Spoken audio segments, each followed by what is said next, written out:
Hello, everyone. I'm here with Walter Cheney, owner of Team Venom Racing. So, upstate New York, mechanic for a local garage. We've had a speed shop here for over 30 years, and this little teeny shop's built several vehicles that have set a lot of world records, which I'm very proud of. The collaboration between my family and friends and sponsors and partners and people like Jake we met over the years, racing and doing car shows and all that. Yeah, so I first met Walt writing a car magazine article, and I can put a little link to the magazine up here for his 2010 Nissan Titan that he had years ago, Yep. and all the sled pulling and everything he did with that. So that's how we first met in 2017, and then we've stayed in loose contact since then. But for now, we're going to do a quick little shop tour, just kind of talk to Walt, and then we'll hop in the Rivian for another video, so stay tuned for that. Sounds good. Yeah. So this is Havok. This is our 2024 Silverado. This is the 2500 HD. And this is a truck that we started building about 5 years ago. And it started out as a farm truck. We actually bought it from a local farmer. It was sitting out in the field with a blown transmission and in really rough shape, to say the least.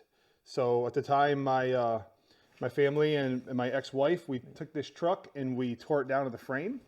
And we rebuilt this truck ourselves from the frame up. We did have a lot of help from good family and friends and some sponsors that really kicked up and made a big part of this truck being as successful as it is. I can't say enough about it. I mean, racing Nissans like we have for over 15 years, it was interesting to jump into a Chevy truck. It gave us a whole new demographic of people to follow us and harass us too. Yeah. But the truck overall has been fantastic for us. It's been a lot of fun. And I can tell you this, it's a lot easier to buy parts for a Silverado than it is a Nissan Titan. Yeah. So that's been really fun. You know, stuff's accessible. But this is definitely a frame up that we did ourselves. Engine work was done by Thompson Motorsports out of Texas. The wrap that you see on it was done by Vermont Wraps. It's got a level 10 transmission in it. And a lot of the rest of the components are ourselves. We got Drivetrain America components in the drivetrain on it. A lot of the undercarriage stuff is custom built. Tony Burkhart from Dirty Hooker Diesel did a lot of the truck pulling components on it for us to keep us safe. And we got Speed Engineering under the hood for the twin turbo kit. We're going to show you in a minute. They're one of our newer sponsors as far as the boost we just added to this truck. We've got Pete's Tire Barn on board, working with BFG for our tire sponsor this year. So that's super exciting. So we're running some brand new BFGs. That'll be a new thing for us. And there's a lot of other smaller sponsors on here. We've got all the fuel filters. I got Evil Energy. We've got a lot of companies that have really stepped up. Atomic Fab provided us the fuel system for this truck, and that's the fuel actual sending unit. The fuel pump system on this is a self-contained unit, so there's no starving of fuel. And more, like this custom interior seat brackets and engine mounts were all from Atomic Fab. I can't thank Richard enough for everything he did for us. But there's a lot. I mean, there's so many companies. Yipes and Plattsburgh up here in upstate New York did all the coating on the truck, the bedliner coating, the top rails, the bottom edges, the bumpers. And that is right now, I think 3 or 4 years old and just immaculate shape. Like we're throwing 100-pound briefcase weights in here and it's held up. It's not dented anything in. It's not scratched the truck up. Yeah. It's just been great. And again, we couldn't do this kind of stuff without the collaboration of everybody helping us. You know, it's just so expensive to race a vehicle in today's world. So it really, you know, all the credit goes to the team. It's not one person. It's just my drive of wanting something to work and everybody allowing me to reach that goal. So that's what we got. Mm-hmm. So this is pretty much it. I know that the shop's a mess right now. We're in the middle of the winter. It's probably 15, 20 degrees out today. Not even. It's 6 right now. It's 6 degrees out. It's cold right now. Yeah. Feels warm. Yeah. But the truck is, like I said, it's full been restored all the way up through. Again, it's dirty right now, but you can check out the interior. I will add that in person, it's as clean as any new truck, basically, especially considering this thing's had years of service now, too. Yeah, it's had 5 years of dirt drags. But yet it's still in, really, really good shape. Better shape than most people's 2-3-year-old daily drivers, realistically. Yeah, and that's a problem I have. I'm OCD. Yeah. If I build something, I like it to stay clean because then you can see something. Yeah. You know, if something's bad or wrong. Let's see what's under this hood. So I know Jake wants to see under the hood. It's a little different than mine under the hood. Let's just say that. And it's looked different from the last time you see it. Oh, well, yeah, very different from the last time I saw it. So I'll let you peel through there and you can pick out some stuff and ask me some questions. Yeah. Yeah, so we just got dual turbo headers. Yep. pretty So we cool. got two turbo manifolds from Speed. Are they technically Speed Engineering, and these are not log manifolds; they're their manifolds. They're Okay. custom setup. Okay. We're running dual 63 snails. We got some really good quality blow-off valves, and we're fairly new to the twin turbo scene. Like I have two other vehicles that are turbocharged and one supercharged, but I've never run twins like this. So when it comes to like some small things like, you know, what wastegate, see all that kind of stuff, like, is this wastegate going to be right? Speed Engineering took all the guesswork out for us. They literally put the kit together. They've tested this kit and it works. Yeah. So I was like, this is the way to go. And these guys provided us the long tube headers and the exhaust system we ran for 3, 4, 5 years now. And it's been great. We've had no problems with it. It's good stuff. It's all stainless. Yep. So we decided to go with them, and they just built the kit for us. Install was straightforward. The only problems we ran into with the install of the kit is we had a lot of aftermarket parts on this truck, like body lift, aftermarket brackets for like all the drive components, accessory stuff. So to use this kit, because they built this kit to go in your truck, Jake. Okay. A complete stock truck. Okay. It'll just fit right in. So because we had a body lift, steering shaft hit the headers. So I had to take the body lift out. Right. You know, tried to put the kit on the front and get the brackets on, and I had aftermarket ICT bracket system on here for my alternator and power steering, which was great products. But because it was aftermarket and it moved location and stuff, the alternator wouldn't fit. So we had to buy a stock bracket. So we had to go back to stock on a few things, which is fine. Overall, when we got that stuff done, taken care of, the kit went in great. Just took our time, one step at a time. I did upgrade some small things, like I upgraded the clamps and some small sections of stuff they wanted us to use. Because I know what we're going to do with this truck. It's going to be raced. It's not a daily driver. So any aspect, I mean, we daily drive it, but it's going to be pounded on. If this thing's out, we're using it, it's going to be worked. So I had to reinforce some stuff and change a few things, but overall it's been great. I do want to give a shout out to Evans Coolant. My buddy John Light has been fantastic. This has had Evans Coolant since day one, since we first started racing these trucks like this. And I actually had an incident with this truck down at Argyle, New York. We were at one of the, it's a Pull for a Cure, the Lufkin family, and the controller for my electric fans burned out about 5 minutes before I was set to go on the track. I was in line, lined up. So I looked down and noticed my temp gauge was creeping up, and I'm like, oh man, this is not good. Something is definitely bad. It never moves. It's always consistent, you know? So long story short, I had no fans. We got to the track. I was at 240 degrees before the pole. I made the pole. I left the track at 280 degrees. Oof. Drove back to the pits, and I was at 295. Yeah. And it took me about 20 to 30 minutes to get the fans to come back on. The truck was just sitting there because I didn't want it to not run because it's not going to circulate. I just left it idling while I was ripping wires out, trying to hardwire my fans, and the coolant actually reduced the temp of the motor back down to like 250. Wow. And it maintained it for about 20, 30 minutes. So I got the wiring out and got the new controller ordered and all that stuff. But we just hardwired the fans right to the battery. Okay. So the coolant it would have saved this. It never even boiled over. That was the most impressive. It never puked anything. It was so impressive. Yeah. And we had a long conversation, John and I did about that. And I'm just like, I can't thank you enough because that was, I mean, you don't need coolant until you need coolant. Oh, yeah. Right? Yeah. You just put it in, you forget about it. Right. But when you need it to do its job, well, I'll tell you, this Evans waterless coolant is great. So a huge shout out to those guys. I do want to know if somebody wants to do something like this and add boost, the first thing you want to make sure is that when you do this kind of stuff, you can still drive the vehicle. If you plan on driving it on the road, you can still drive the vehicle legally, which means check your local state laws.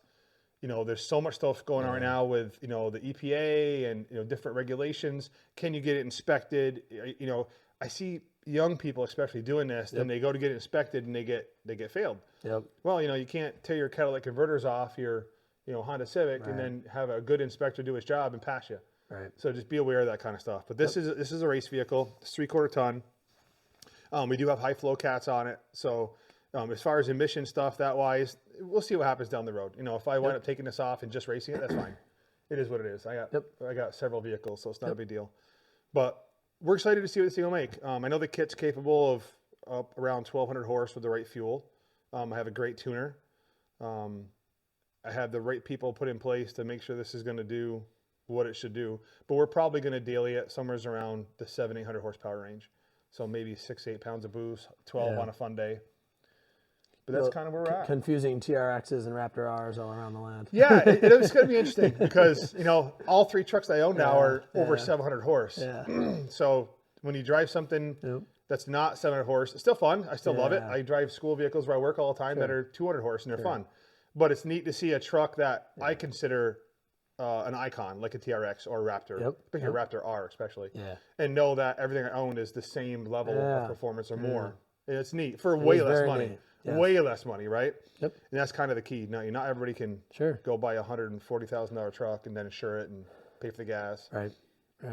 So, yeah. So this is Thompson Motorsports built this engine for us. It's a 408 stroker. We plan on racing this truck in the mod class or enhanced classes wherever we can fit. It's internally built to hold the boost. I mean, everything's set up, ready to go. I think it's gonna be great. I think it's gonna be a lot of fun. If we go to some events and, you know, where our truck's outclassed there, we'll just pull, you know, like an exhibit pull. Yep. And then do an exhibition kind of run just for fun and kind of do what we can do. I knew building this, I was gonna build the truck kind of out of most of the classes we have. So it is what it is. I kind of honestly got bored with having another truck that just drove around, and I wanted something that was just going to be kind of nuts. Yep. And it makes sense. That's kind of where we're at. Oh, there's always, when you have a project like this, things that you learn and say, I should have done it that way. Exactly right. And that's why this is fun. It's a learning thing for me. So, and you know, I don't know. I've always wanted turbos on a truck, and now's the time to do it. Like I said, if I can't even race it, if it never goes to the pulling track ever, it is what it is. Whatever. We're gonna dirt drag it. We're gonna go.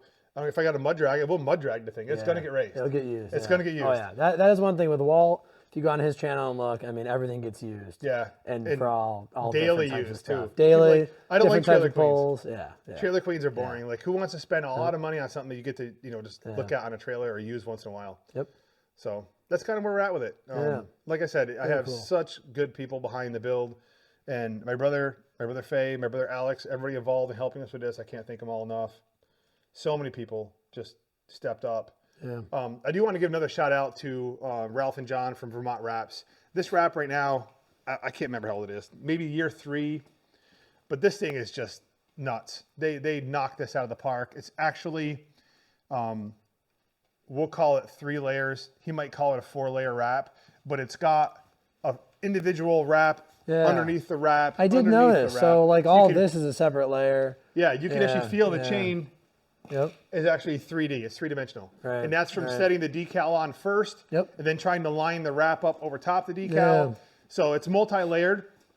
And this wrap has reflective. And it also is a laminate layer of gold. So you kind of can see on the hood. See the hood's got a gold sheen to it? Oh, yeah. When light hits this the right way, this truck explodes. It all turns gold. It's the most incredible thing that you never see it unless the light's just right. Which is super cool. The other thing is, I'll turn the lights off quick. They put reflective on all the decal stuff for me, which I think is super cool. So you can see it already. If you take any kind of a light. Actually, I got a flashlight. That's perfect. Too much? It's too much. Stay in the back a little bit. Now bring your camera over here. You'll be able to see how it reflects. Oh yeah. Yep. See how it it's like a, you know, like a black light almost, you know, at the bowling alley. Go up to the chain on the front fender and you watch that chain on the front fender break right up. It'll light right up. Oh yeah. That's pretty neat. So at nighttime, headlights and stuff hit you? Yeah, so at night when you're on the track. Okay, hold on, check. Yeah, it's almost too bright, you're right. You can kind of see it. It's actually better at the lower light volume. That's pretty neat. And he did my sponsors back here too. And that's their logo on top, Vermont Wraps, who did this. And that's pretty neat. Yeah, it all lights up. And it's just one little extra feature to the truck. I think it's just cool. Not something people would think of. No, exactly right. And then just to quickly add, obviously a ton of different suspension upgrades and axles built and all that jazz. Yep. We got the heavy duty front end parts and we got lockers front and rear. Just to complete the get all that power to the ground. Yeah, we in the last year of having this off the track, we haven't raced it in a year. We've done a lot of work. Okay, gotcha. Diffs are all built, lockers. They got a true track in the rear, ARB air locker in the front. What's that hitch off of?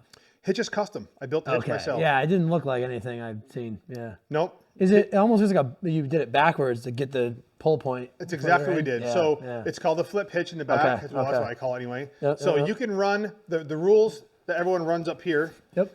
You can run the hitch point in the back of the truck, but the hitch point has to be the furthest point back. So when you put the hitch into the receiver, you back up to like a wall, the hitch would have to hit first. Gotcha. But in pulling, the closer the hitch is to the center line of the truck, 100%. the better it's going to pull down the track. So a lot of guys will do this kind of modification to the back to take care of that. That's interesting. Yeah. Yeah. I never actually saw that because I never got that close to the back of it. Or you had the hitch in and I probably just didn't notice it a couple times. Yeah, probably. That's probably the most common thing. People don't notice it because the hitch is just in it. Right. So it doesn't really, unless you're really looking at it. Yeah. Yep. That's cool. Awesome. I can show you this. This is also reflective in the back.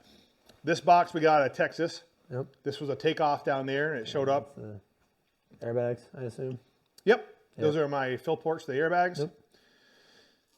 And we've done, we switched the lights over to LED. And you still have your step, or you can step on it. It'll hold you. Yeah, nice. It's not as strong as the factory because the crossbar was cut out. Yeah. So the hitch sits here, and the hitch sticks out. I mean, I could even go further in probably, but it's good enough for what we do. Yep.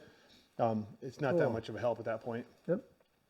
But it was about, just having something that was clean, reliable, and performed. Yeah. And we would drive this. So last time I raced this was 2 summers ago. I took this truck, put the trailer behind it. I put my Titan on it, my supercharged Titan on the trailer, and used this truck to tow to Canada. Yep. Raced up in Canada and then towed them back. So all my trucks are built to be normal drivable vehicles. This summer, so the summer of 24, this thing's going to hit the track. Cool. Well, with that, Walt, I say let's move on to the Rivian. Okay. Move on to doing the Rivian. How about Sounds that? good. Yeah. All right, guys. So that's going to close out this video. Anyways, thanks for watching, as always. And we'll see you on the next one.